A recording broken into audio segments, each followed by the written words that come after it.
इस कार्यक्रम के पुण्यार्जक हैं श्री जयंती लाल जी, श्रीमती रमीला देवी, श्री भगवती, श्रीमती शर्मिला, श्री विनोद, श्रीमती अलका, चाहत, याशी, क्रिस्टी, रजावत परिवार, उदयपुर, राजस्थान।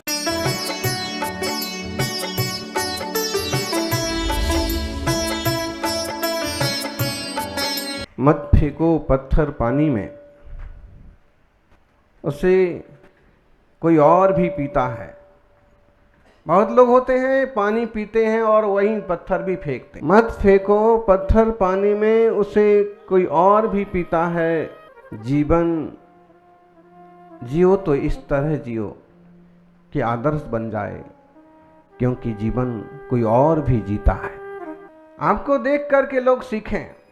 पानी पी करके पानी को गंदा करने वाले लोग बहुत मिल जाएंगे। पानी पी करके टोटी मोड़ने वाले लोग बहुत मिल जाएंगे। पानी पी करके नल खोला छोड़ देने वाले लोग बहुत मिल जाएंगे। लेकिन पानी और पानी के पात्रों की कद्र करने वाले लोग बहुत कम मिलते हैं। और इसलिए कहते हैं ज्ञानी पानी राखिए, बिन पानी सब सून। पानी गए न उबरे, मोती मानुष चून। आप कहेंगे महाराज जी पानी की बात तो गर्मी के दिनों में अच्छी लगती है कि महाराज जी कहें पानी बचाओ, सरकार कहे पानी बचाओ। अभी क्या ज़रूरत है? अभी अभी तो बरसात पूरी हुई है, पानी की कोई कमी नहीं है। लेकिन ध्यान रखिए, महावीर स्वामी सिर्फ अपने स्वार्थ के लिए पानी बचाने की बात नहीं कहते हैं। महावीर स्वामी कहते हैं पानी भी एक इंद्रिय जीव है, उसमें भी तरस जीव राशि है। इसलिए जितना अति आवश्यक हो उतना ही पानी उपयोग कीजिए, बाकी पानी का दुरुपयोग मत करिए। इलाहाबाद में, प्रयाग में गांधी जी नेहरू के मेहमान हुए और उनको मुंह धोने के लिए एक लोटा भर के पानी दिया गया। जब संयोग के पानी पांव से किसी के धक्के से लुढ़क गया, गांधी जी ने कहा हो बहुत नुकसान हो गया। नेहरू ने कहा और पानी लाई देता हूं।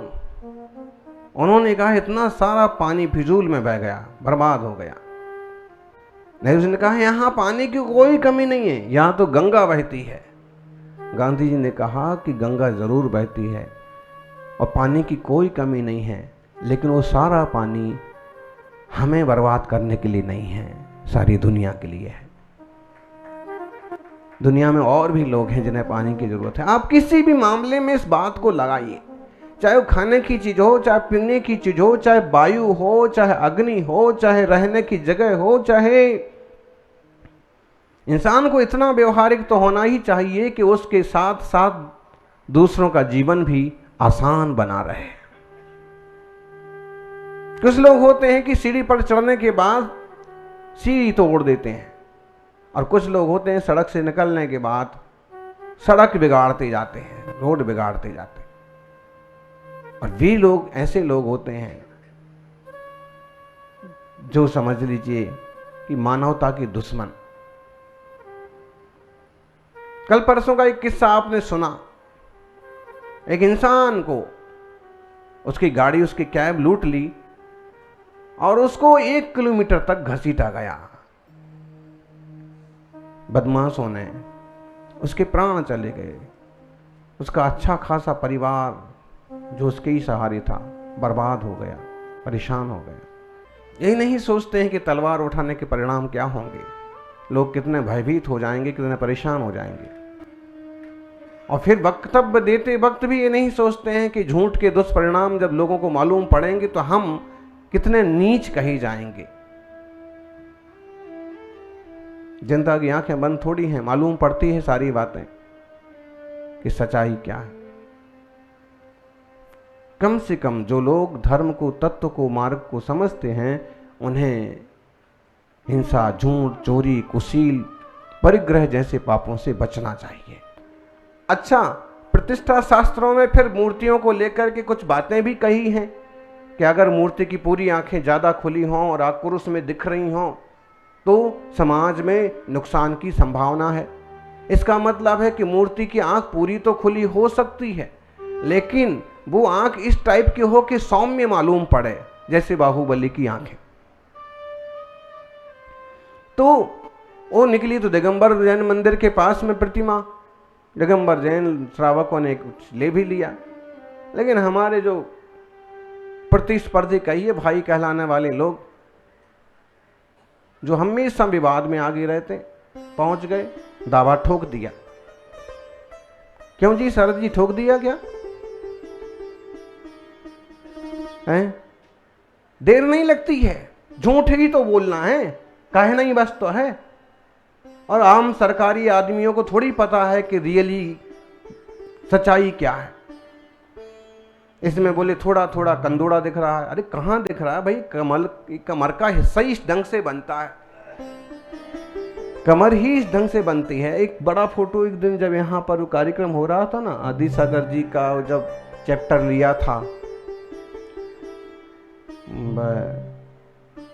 महायात्रियों की वैराग्य यात्रा, उसमें एक फोटो आचार्य सब उस समय समाधि के समय अंकलिकर जी बैठे हैं और उनके इस तरफ शांति सागर जी, उस तरफ वीर सागर जी, महावीर कीर्ति, बड़ा सारा एक फोटो था।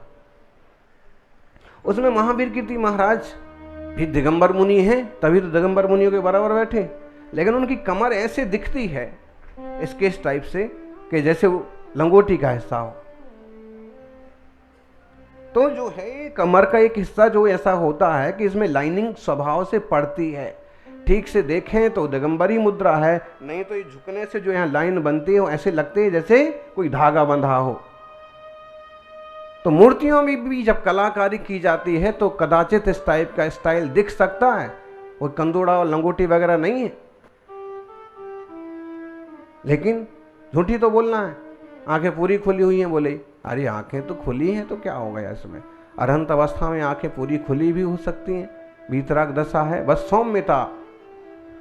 और आज सौम्य भी नहीं है तो दिगंबर मूर्ति का वो दोष कहलाएगा और उसे पूजा के स्थान पर नहीं रखा जाएगा। सौम्यता है तो आंखें खुली हों, बंद हों, आधी खुली हों, कोई दिक्कत की बात नहीं। खैर, कहने का मतलब ये समझिए कि कुछ लोग होते ही हैं विघ्न संतोषी। कहीं कुछ अच्छा चल रहा है तो उसमें कंकर फेंकना, उपद्रव करना, लेकिन इन विघ्न संतोषियों का भविष्य अच्छा नहीं होता। हमारे सामने प्रसंग हैं, कुछ उदाहरण हैं, लेकिन हम देंगे नहीं, क्योंकि हम कोई भी बात बोलते हैं बहुत दूर तक जाती है, और जब हम ये बात बोलेंगे तो उन लोगों के पास तक बात पहुंचेगी, और आज वो जिस दुविधा का मुकाबला कर रहे हैं उन्हें थोड़ी और तकलीफ होगी।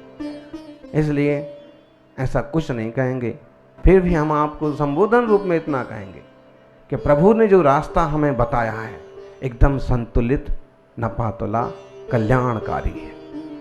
हमें इन अणुव्रतों के मार्ग पर चलते रहना है, हमें अपने व्रतों का पालन करना है, और हम आदर्श बन जाते हैं। ये युवा कहता है कि मैं केवल जैन फूड लेता हूँ, मैं रात में नहीं खाता हूँ, ऐसे हैं, यहाँ भी हैं, वो एक आदर्श बनता है। सौभाग्यशालियों, ज्ञानी के भाव ज्ञानमय ही होते हैं और अज्ञानी के भाव अज्ञानमय। आप देख लीजिए, आप में ही कई श्रावक मिल जाएंगे ऐसे कि उनकी प्रवृत्ति ज्ञान विवेक पूर्वक होती है। आगे पीछे वालों को किसी की तकलीफ नहीं होना चाहिए। कोई भी चीज भोजनशाला में भोजन मिल तो रहा है, लेकिन वो हमें अकेले के लिए नहीं है, हमारे सारे श्रावक भाइयों के लिए है। इसलिए हम केवल उतना लें कि ताकि कोई दूसरा भी अगर इट लतीफ़ आए तो उसके भी लिए थोड़ा सा बचा रहा है। ये पानी जो है ना, ये सबके लिए है, ये बैठने की जो जगह है ये अपने सबके लिए है, सारे श्रावक भाइयों के लिए।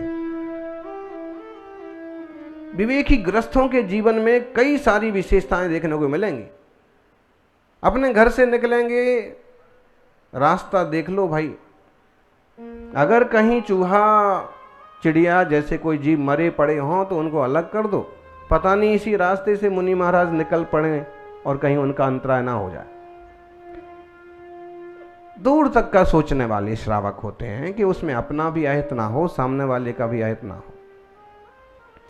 जो अपने ही भाइयों पर केस करते हैं, अपने ही मंदिरों पर कोर्ट तक पहुंच जाते हैं, आप इनको क्या कहोगे? क्या कहोगे आप? कारण कुछ भी हो, लेकिन श्रावकों पर जिनालय पर जो इस टाइप से करते हैं उन्हें आप क्या कहेंगे? लालची, क्या कहेंगे? कुछ भी कहो, लेकिन ये रास्ता ठीक नहीं है। अगर आपको लग रहा है कि कोई और चाहते हैं और उनमें थोड़ी सी भी जिम्मेदारी महसूस होती है, थोड़ा सा भी उनमें इसका मालूम पड़ता है कि संभाल लेंगे, तो आपकी बुद्धिमानी इसमें है कि आगे वाली पीढ़ी को सौंप दो। हमारे यहाँ तो ऋषभदेव जैसे सम्राट हुए जिनने अपने बच्चों को योग्य समझा और राज्यपाट छोड़ करके मुनि बन गए, और अब बड़े बुजुर्ग श्रावक तक ऐसे चिपके रहना चाहते हैं कुर्सी से, पद से, कि चाहे पूरे समाज में असंतोष हो जाए। वो ठीक नहीं। आप तब तक बने रहिए जब तक लोग कहें कि आपको यहाँ रहना होगा, आपको संभालना होगा, आप हमारे संरक्षक रहेंगे, आप प्रधान जी रहेंगे। जब तक लोगों का आग्रह हो, बहुसंख्यक लोग कहें कि आपके बिना नहीं चल पाएगा आगे, तो ठीक है, तो उसमें आपका भी गौरव है और आपकी उपयोगिता भी है। लेकिन लोग ये फील करने लगे कि ये तो लदे हुए हैं, इनकी तो कोई काम ही नहीं। और बहुसंख्यक लोगों को जब हमें ऐसे मालूम पड़ने लगा ना, हमें खुद हाथ जोड़ लेना चाहिए, भाई आप किसी और को चुन लो, अच्छे से मंदिर की सेवा करो, अच्छे से धर्म ध्यान करो। ये नहीं सोचना कि महाराज जी ऐसा बोल रहे हैं, बुरा लगने के लिए नहीं बोल रहे। हमारा खुद का संतोष बना रहे, निसंक्लेश जीवन बना रहे।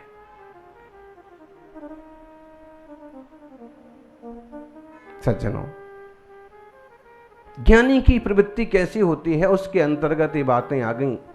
ज्ञानी दूर तक का पहले ही जान लेता है, कैसे करना कैसे नहीं करना।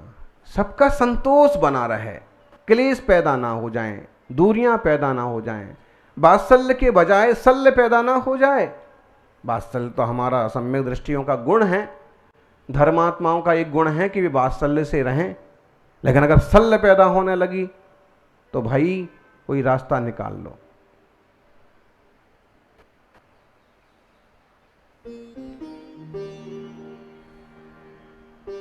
ज्ञानी बने और अपने भावों को ज्ञानमय दिशा दें। एक कवित्व यहां पर है सुंदर, कि क्या होता है, दया दान पूजादिक विषय कसायादिक। दया दान पूजा आदि के भाव भी और विषय कसाय आदि के भाव। दया दान पूजादिक विषय कसायादिक, दो कर्म बंध पे दूह को एक खेतु है। ज्ञानी मूढ़ कर्म करत दिस एक से पे, परिणाम भेद न्यारो न्यारो फल देतु है।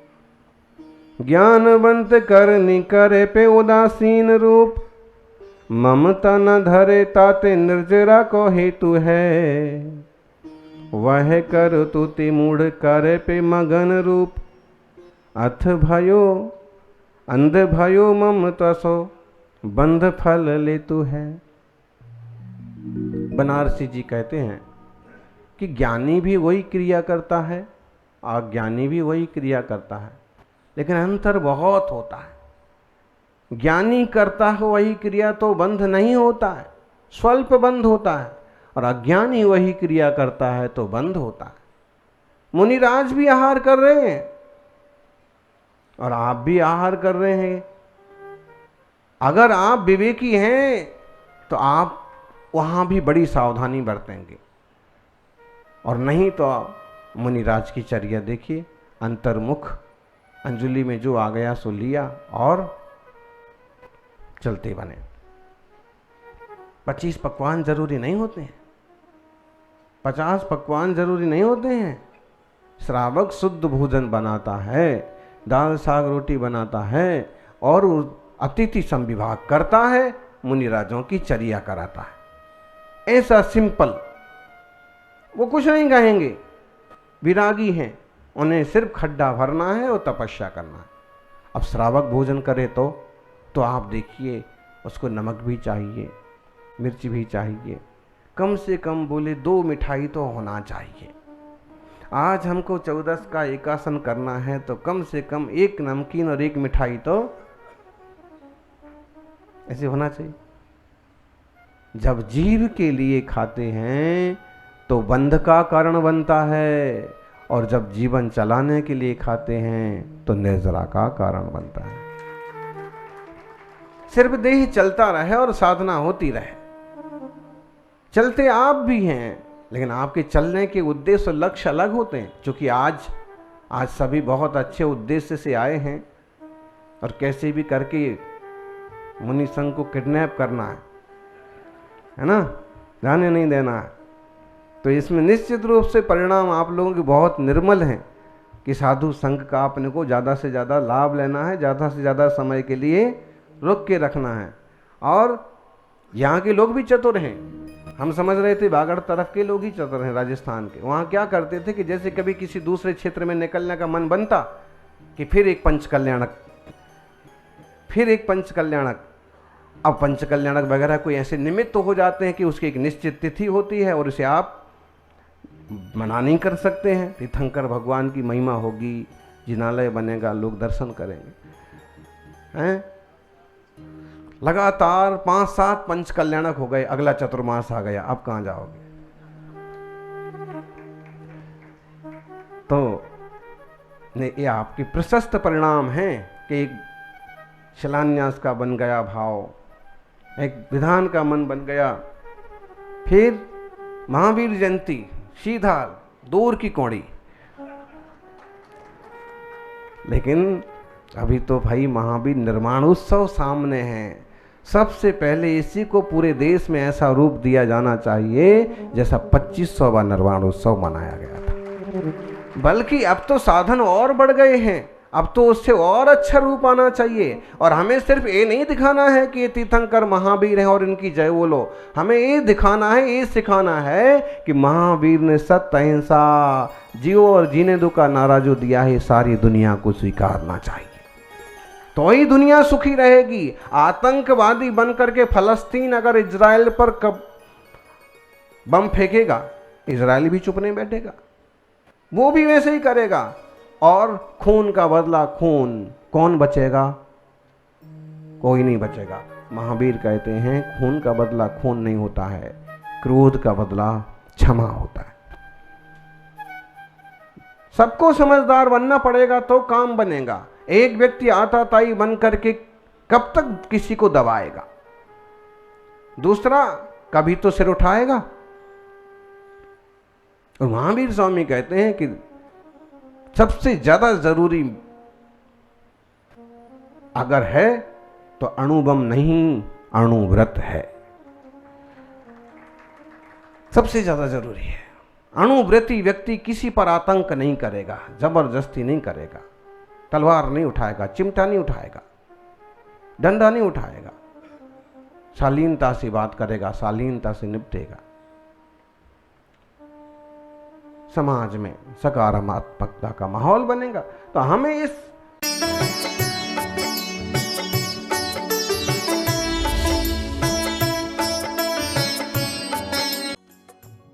इस कार्यक्रम के पुण्यार्जक थे श्री जयंतीलाल जी, श्रीमती रमीला देवी, श्री भगवती, श्रीमती शर्मिला, श्री विनोद, श्रीमती अलका, चाहत, याशी, क्रिस्टी, रजावत परिवार, उदयपुर, राजस्थान।